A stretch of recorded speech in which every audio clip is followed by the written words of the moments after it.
आजको गल्तीले भोलि तपाईँलाई विदेश जान रोक्न सक्छ नेपाल सरकारले है। नेपाल सरकारले चाहिँ अहिले नयाँ नियम ल्याएको छ। तपाईँहरू यदि कुनै पार्टीको कार्यक्रममा जानुभयो है, सरकारको विरोध गर्नुभयो, तपाईँ विरोध गर्न पाउनुहुन्छ, कार्यक्रममा नै जान पाउनुहुन्छ।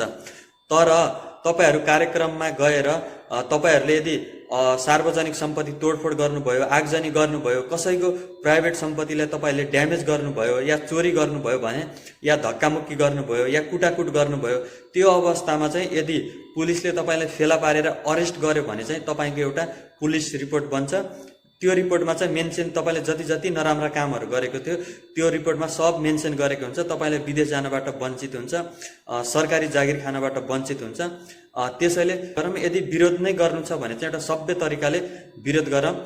रिसले होइन, सोचेर कदम चालौँ। हाम्रो देश हो, बचाउने जिम्मा पनि हाम्रै होइन। कमेन्ट बक्समा सुझाव दिनु होला है, जो चाहिँ कार्यक्रममा गएपछि सरकारी सामानहरू तोडफोड गर्ने, आगजनी गर्ने, यस्तोहरूलाई चाहिँ तपाईँ के भन्नुहुन्छ, सभ्य भाषामा कमेन्ट गरौँ है।